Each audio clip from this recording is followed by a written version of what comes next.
The first time I measured the floor temperature inside a reconstructed Roman hypocaust, I assumed the thermometer was wrong. It read 72 degrees Fahrenheit. On the floor, on a cold morning, heated by a wood-burning furnace tucked into an exterior wall, pushing hot air through a 2-foot cavity under stone tile. No electricity, no ductwork, no blower motor. The structure I was standing in that morning in Chester stopped me because I just pulled up a U.S. Department of Energy report on my phone that confirmed modern American forced air heating systems lose between 25 and 40% of all the energy they generate through ductwork before it reaches a single room in the house. The Romans didn't have that problem. We do. And the reason we traded their system for ours? That's where this gets uncomfortable. If you want to keep seeing the building techniques and energy systems the industry isn't advertising, subscribe now, because what comes next is the part they really don't want spreading. Let me show you what this system actually is, because most people who've heard the word hypocaust picture something ancient and impractical, a museum exhibit, not a building method. That's exactly the wrong way to look at it. Here's what the Romans built. Under the floor, not beside it, not above it, under it, they constructed a continuous air cavity, roughly 18 to 24 inches deep, supported by small stacked tile columns called pilae. You can still see intact examples of these columns at the Roman baths in Bath, Somerset. They're about the diameter of a large dinner plate, stacked maybe 2 feet high, and they supported a suspended stone floor above them with remarkable precision, given that some of these structures have been sitting there since the 1st century AD. The furnace, they called it a praefurnium, sat on the exterior of the building, fed by a stoker whose entire job was managing the fire. Hot air and combustion gases from that furnace traveled laterally through the underfloor cavity, heating the massive stone floor from below. That heat then radiated upward into the room. Not blown, not pushed through metal tubes, radiated. The same way sunlight warms your arm through a window on a cold day. And here's the part I didn't fully appreciate until I read the 2009 Environmental Archaeology study out of a Romano-British villa site near Swindon called Groundwell Ridge. Researchers used a technique called reflectance microscopy on charcoal recovered from the furnace. Basically, they could measure operating temperatures by analyzing how the wood cells had been altered by heat. The furnace was running at 330 to 410 degrees Celsius. That's not incidental warmth from a campfire. That's an engineered thermal system with intentional fuel management. The charcoal was predominantly oak, quercus, selected deliberately for its burn characteristics. These people understood combustion efficiency. The floor surface above that furnace was sitting around 68 to 77 degrees Fahrenheit in the room above. Consistent. Even. No cold spots near the windows, no stratification with scorching heat at ceiling level while your feet freeze. The warmth was where the people were. Now, the Koreans had something nearly identical. They called it ondul, which roughly translates to warm stone, and there is archaeological evidence of it dating back to around 1000 BC, which actually predates the Roman hypocaust.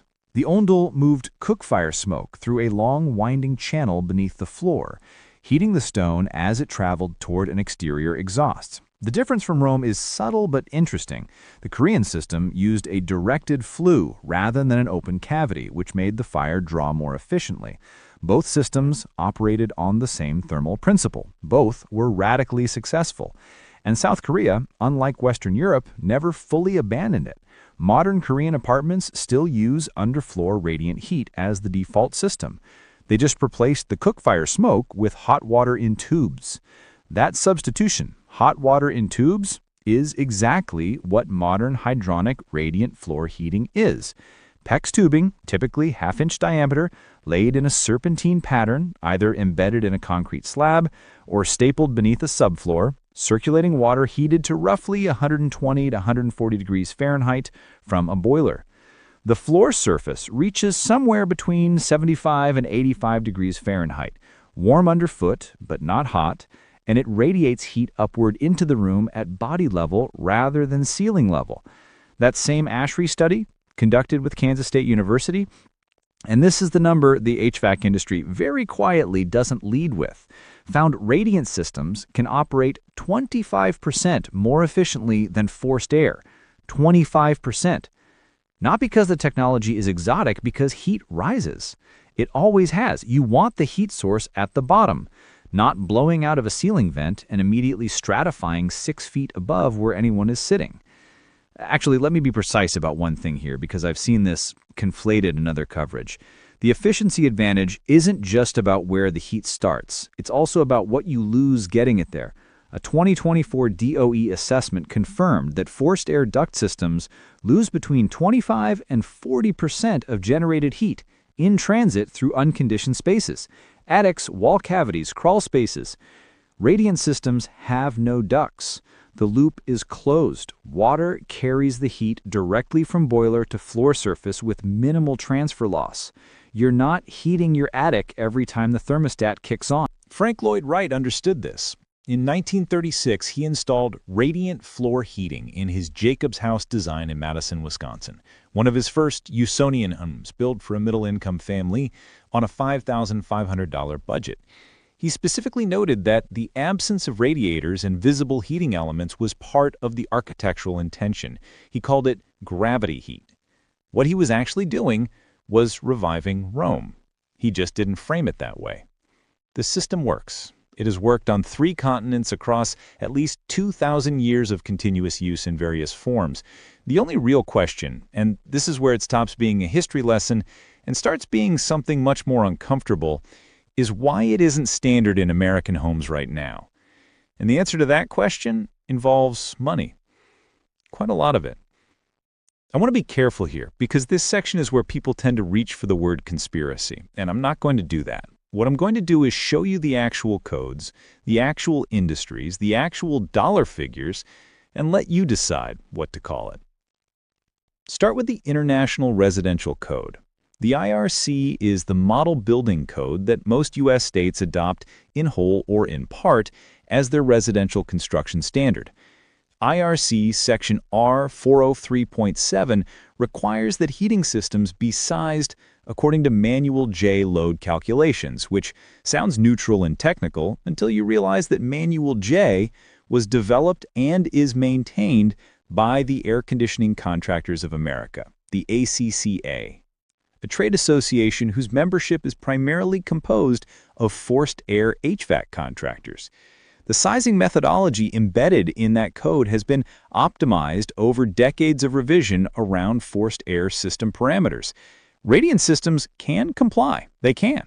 But the compliance pathway is more complicated, requires additional engineering documentation, and in practice discourages small contractors from specifying it. That's not conspiracy. That's regulatory capture. It's documented. It's structural. And it has a 40-year paper trail. Then there's the licensing layer. In most U.S. states, installing a hydronic radiant system, running PEX tubing, connecting to a boiler, setting up a manifold, requires a licensed plumber for the water side and a licensed HVAC technician for the boiler side, and sometimes a licensed electrician for the controls. 3 separate licensed trades, 3 separate permit pulls, 3 separate inspection timelines. In some jurisdictions, a general contractor cannot legally coordinate this without also being licensed in one of those specific trades. I talked to a builder in Vermont, Rick Martin of Radiant Company, who's been installing these systems since the 1990s, and he described adding each zone to a hydronic system as costing an additional $400 to $700, partly in materials, partly in the administrative friction of multi-trade coordination under current code structures.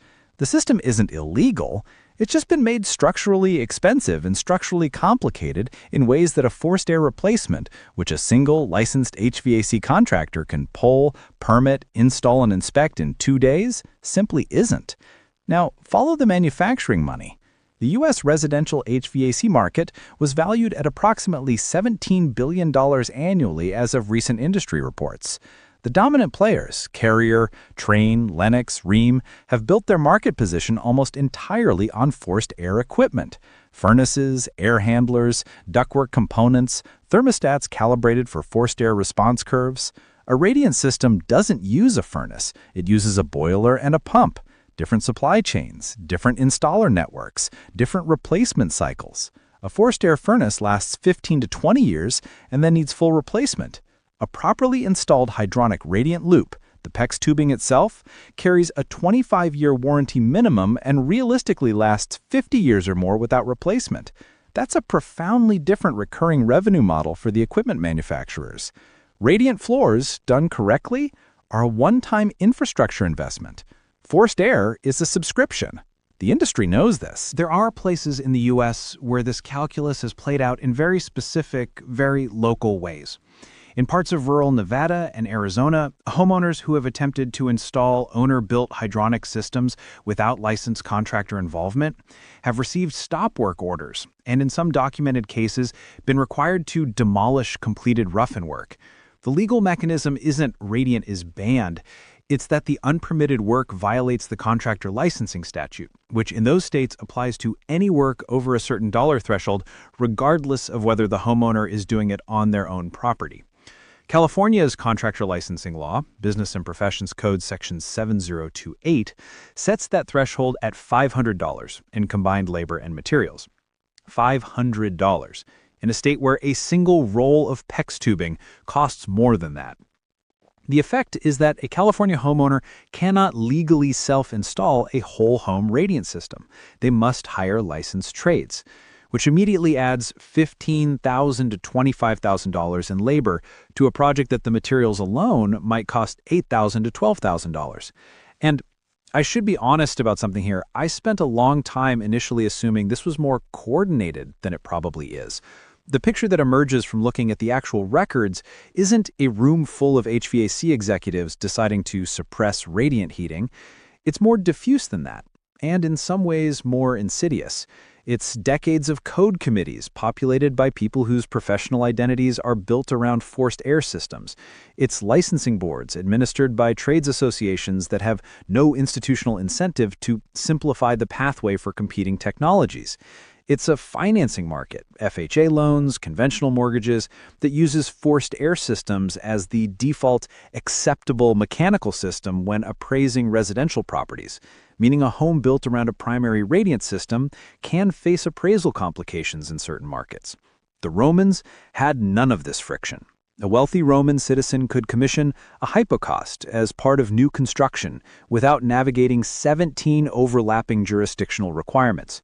We have objectively better materials, objectively better thermal science, and a 2,000-year proof of concept, and we've managed to build a regulatory and commercial ecosystem that makes it harder to use. That's the part that doesn't add up. And that's also, if you're still watching, the part that has a solution. So here's where I stop documenting the problem and start talking about what you can actually do, because none of the history matters if you walk away from this with nothing actionable. The first thing worth knowing is that radiant floor heating is legal in all 50 states, every single one. The friction I described in Part 2, the licensing layers, the code complications, that's real, but it doesn't mean the door is closed. It means you have to enter through the right door, and that requires knowing which one it is before you start spending money. The clearest entry point for most homeowners, and I mean someone sitting in a house right now, not planning a new build, is a single-room electric radiant mat, a bathroom, a kitchen, somewhere with tile flooring already planned or already due for replacement. Companies like Warmly Yours and New Heat manufacture electric resistance cable systems that install directly into the thin-set mortar layer beneath tile. Materials for a standard 80 to 100 square foot bathroom run roughly $200 to $400. The mat itself connects to a 120-volt GFCI circuit, the same type that already serves your bathroom outlets. A licensed electrician handles that connection, typically a 2 to 3 hour job. It's somewhere between $150 and $300, depending on your market. Everything else, rolling out the mat, embedding it in thin set, laying tile over it, is within reach of anyone comfortable doing a tile installation. This isn't the whole house Roman Hypocaust, but it's the correct first step. It's how you verify the principle with your own feet before committing to a larger system. For people seriously considering a whole home hydronic system, and this makes the most financial sense in new construction, not retrofit, I want to be clear about that. The resource I keep coming back to is John Seethenthaler's work. He's written extensively on hydronic system design, including a textbook called Modern Hydronic Heating that has gone through multiple editions and remains the most rigorous technical reference available to someone who isn't a licensed engineer. It's dense, it's not casual reading, but if you're going to spend $20,000 to $40,000 on a system, understanding what you're buying at that level of detail is not optional.